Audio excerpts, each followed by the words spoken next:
Welcome back to another deep dive. Today, we're going to do something a little different. Oh, yeah. Usually, we look at a topic from the outside in, analyzing trends, looking at big historical movements from like a satellite view. Right, the 30,000-foot perspective. Exactly. Yeah. But today, we're going inside. Specifically, we're going inside a box. And not just a metaphorical box. We are talking about literal boxes of history that were cracked open, just a few years ago in 2019? It's really a historian's fantasy scenario. It really is. Yeah. Okay, set the scene with me here. Imagine standing in a historic building in Florida. It's humid, it smells like old paper and heart pine, and someone hands you a stack of boxes that haven't been properly explored in decades. Okay, I'm with you. You open the lid, and inside you don't just find, tax returns or old grocery lists. You find the DNA of a city. It's that treasure chest moment, for sure. These boxes belong to the West family, and they contain the raw materials of history. Deeds, personal letters, glass plate photographs, and, this is the crucial part, diaries. And this isn't just about one family's vacation photos. These documents map out the granular day-by-day construction of Panama City, Florida, and the historic community of St. Andrews. That's like finding the instruction manual for a civilization. It is. And all of this brings us to the man at the center of it all, George Mortimer West. And our guide for this deep dive is the book George Mortimer West, His Path in History by Nancy Hudson. Now, Nancy Hudson is the perfect person to write this book. She isn't just some author who parachuted in looking for a good story. She has a deep personal connection to this material. A very deep one. She's a resident of St. Andrews, and she is the curator of the Panama City Publishing Museum. Which adds this really interesting layer of physical context to our whole discussion. The museum where she works and where these documents are now housed. Is the actual building George West constructed and operated? Wow. So the history is being preserved inside the artifact itself. It's very meta, right? She's curating the life of the man who built the very walls she's standing within. It grounds the story in a way that's really powerful. So let's talk about the mission for this conversation. We aren't just reciting a biography. We want to understand a specific transformation. How does a guy who spent his early life freezing as a railroad agent in the wilds of Wisconsin? I mean, deeply frozen. Right. How does he end up as a founding father of a tropical port city in Florida? It's a massive pivot, a huge life change. And what makes this source material so special is that George was a meticulous record keeper. That's the key. It is. Usually when we talk about city founders, we get the plaque version, you know the type. Founded 1905, built the bank, died 1926. It's so dry, it's two-dimensional. Right, it's the statue in the park version of history. You just assume they were born great, made a few great decisions, and, stood around pointing at the horizon a lot. Precisely. But because we have George's diaries, his poems, his letters, we get the internal monologue. We see the doubt, the grief, the curiosity, and the actual sweat equity that goes into building a civilization from scratch. We see him painting flowers because he can't sleep. We see him complaining about the weather. We see the real human being. And we should mention, this almost didn't happen. The outline mentions that for a long time, this was all just stuff in boxes. It wasn't accessible to the public at all. It was incredibly precarious. The museum, I guess, initially just wanted to do some temporary displays. But as Nancy Hudson started sifting through the West family documents, which were saved, by the way, by descendants like Buddy West, she realized the sheer volume and value of the information was just too high. It was overwhelming. Completely. She realized this couldn't just be a temporary exhibit that gets packed up and put away again. It had to be a book. The information was too vital to lose. It's a good reminder that history is fragile. If Buddy West decides to throw those boxes in a dumpster during spring cleaning in, say, 1985, we don't know any of this. We lose the blueprint. We might still know that Panama City was founded, but we wouldn't know how. We wouldn't know the human cost, the decisions, the personality behind it all. So let's get into the how. Because before George becomes this Florida mogul, he goes through what I'm calling the Wisconsin crucible. That is a very, very apt name for it. George was born in New York in 1845, but his formative years were all in Wisconsin. And if you look at his resume from that time, it reads like a training manual for everything he did later in life. It didn't just stumble into success. Not at all. He was forged by it. He started incredibly young, right? He did. He learned telegraphy at age 15. Okay, let's put that in context for everyone listening. Learning telegraphy at 15 in the 1860s, is that like a kid learning to code today? Is that the right analogy? That's a great analogy. It was the high-tech communication method of the era. It was the internet of the 19th century. If you knew Morse code, you were connected to the flow of information in a way that most people just weren't. You were the conduit. You were the conduit for news, for business, for logistics. Everything ran through you. And he wasn't just tapping out messages for fun. He went to work for the railroads. The Milwaukee and Horicon, and later the Chicago and Northwestern Railroads.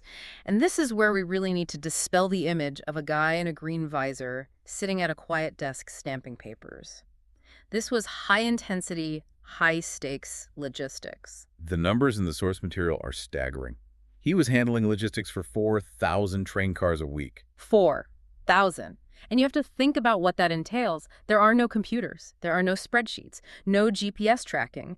He has to track lumber, syrup, cattle, iron or tin, knowing where every single car is, where it's going, and when it needs to switch tracks so they don't all crash. And he's doing all this in Wisconsin in the 1800s. In the winter, his diaries describe snow drifts 18 feet high. 18 feet. That's a two-story building. I can't even comprehend that. Imagine the physical reality of that. He's writing about engines running clean off the tracks because the cold made the steel rails brittle and they just snapped. Oh my gosh. He's out there hiring men to dig wells for water because the pumps are frozen solid.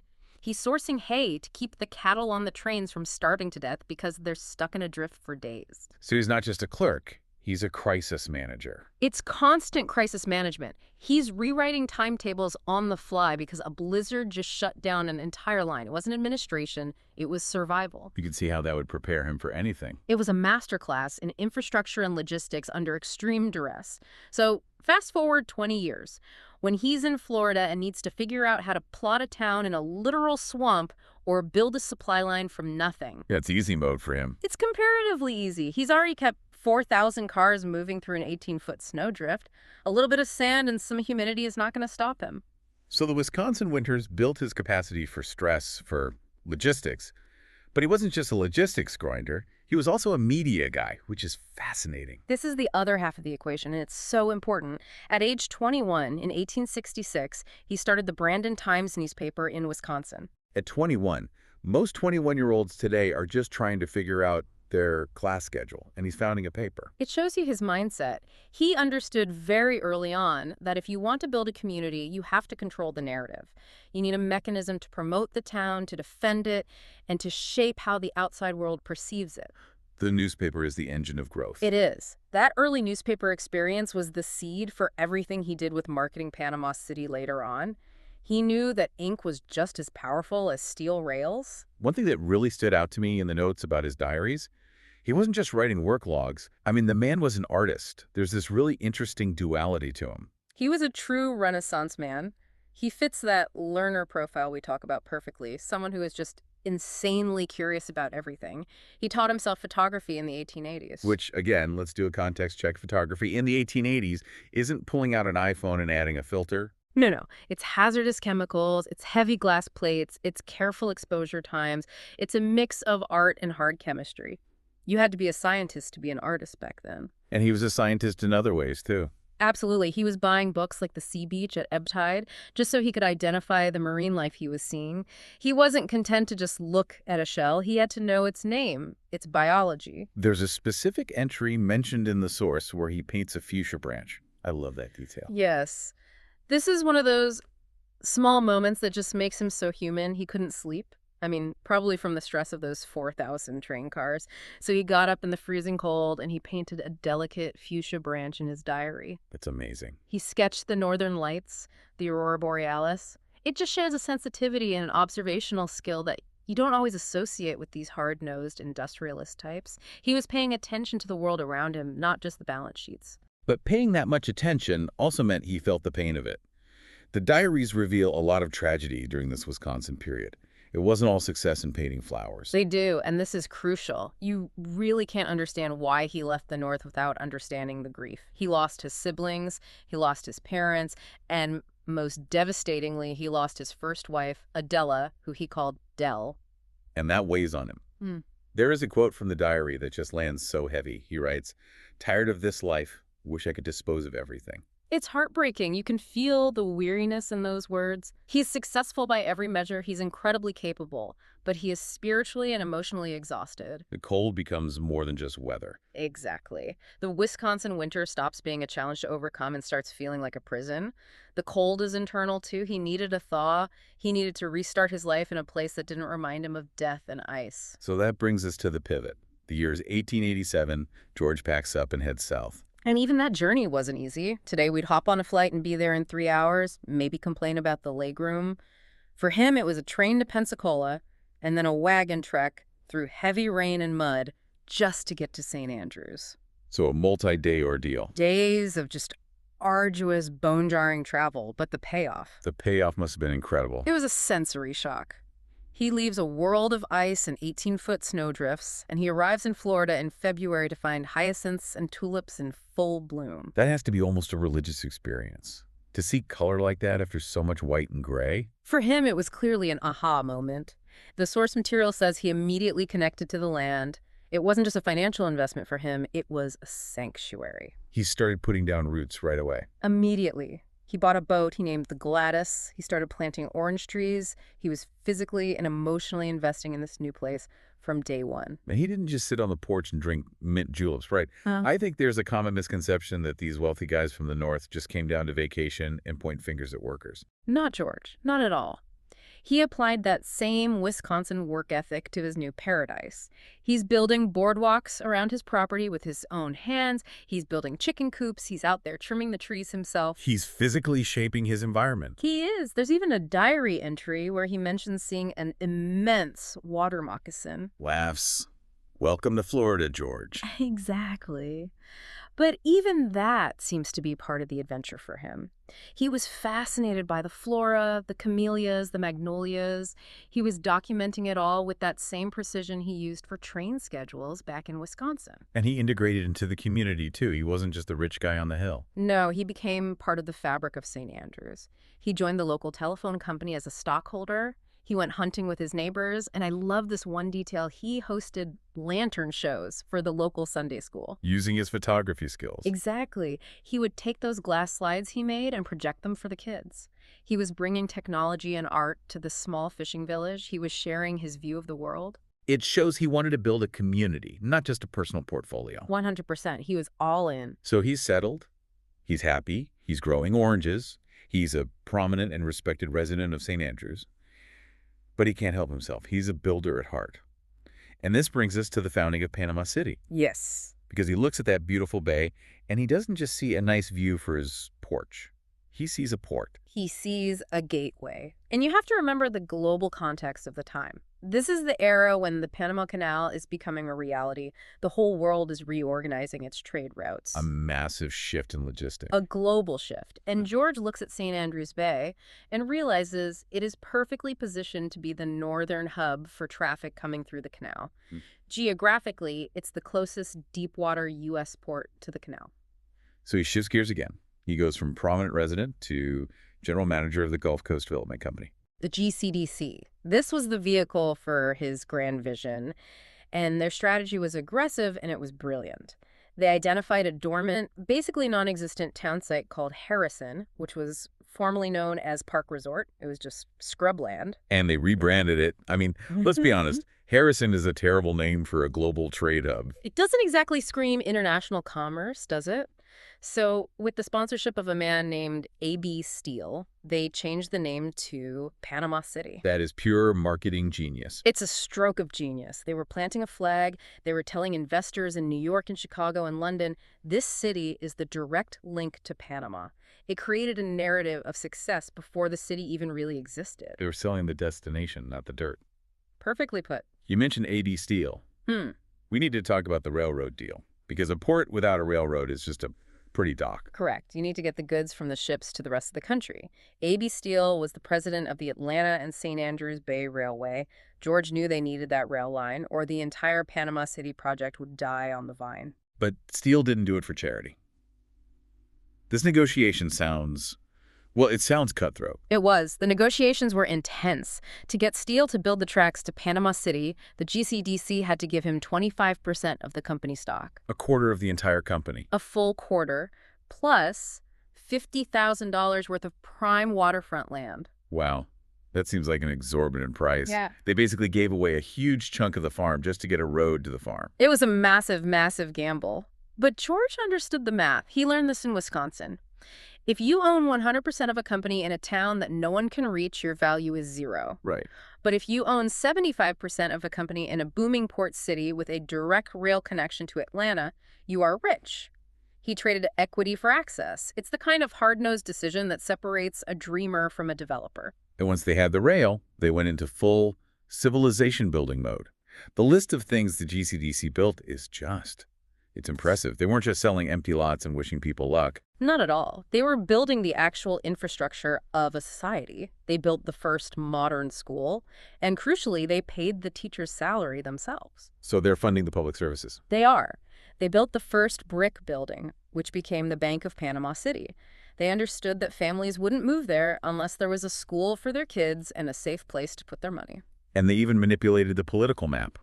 I saw a note about a $400 maneuver. This is fascinating. They needed Panama City to be a county seat to have political power, but it was part of Washington County.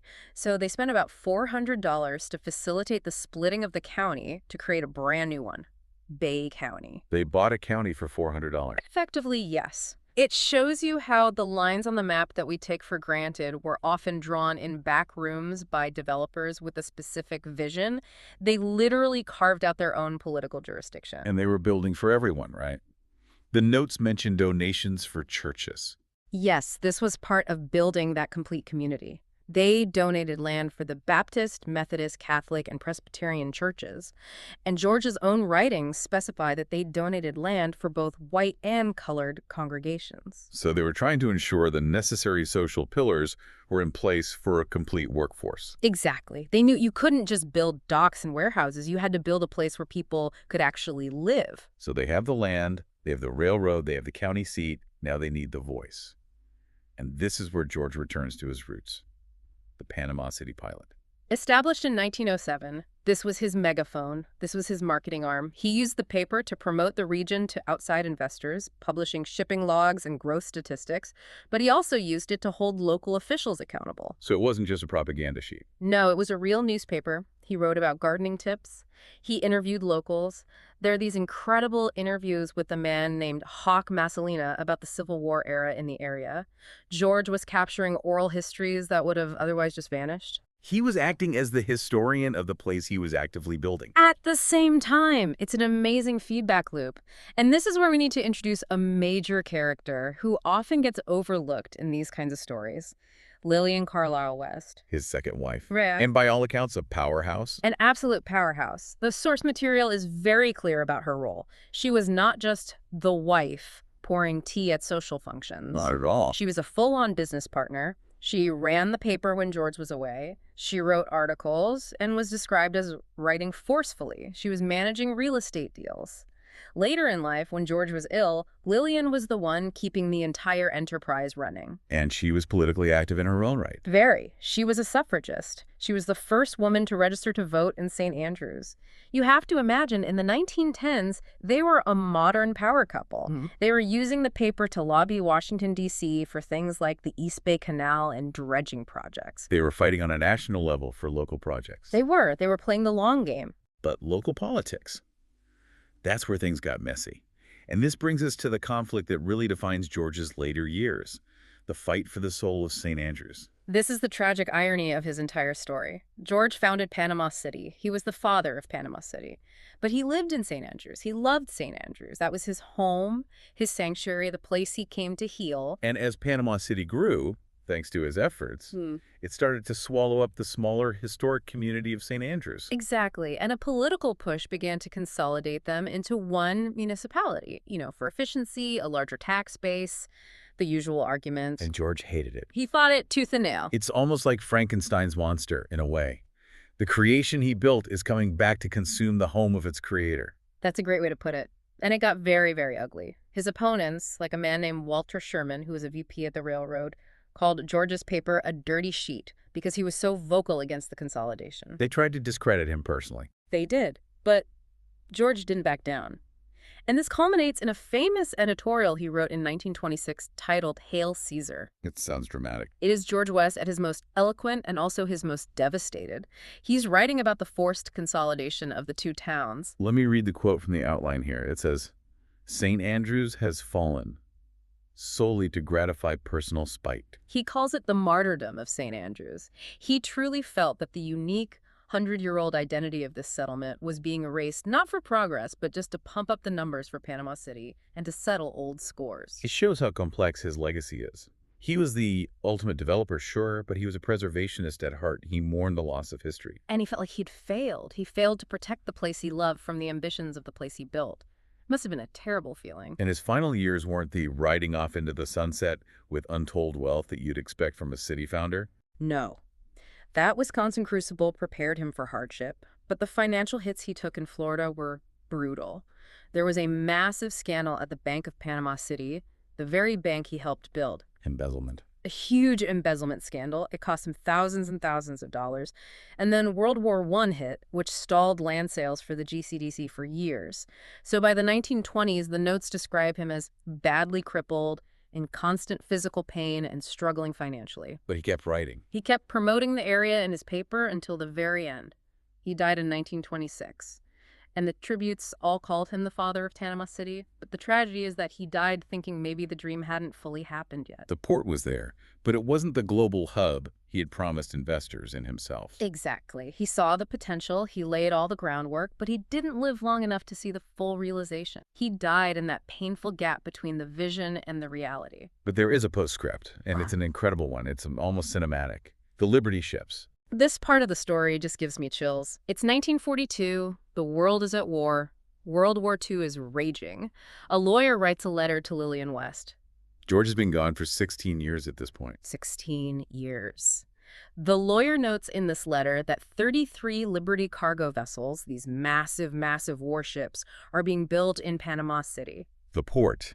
It finally happened. The war effort turned Panama City into exactly the kind of industrial maritime powerhouse that George had dreamed of all those years ago.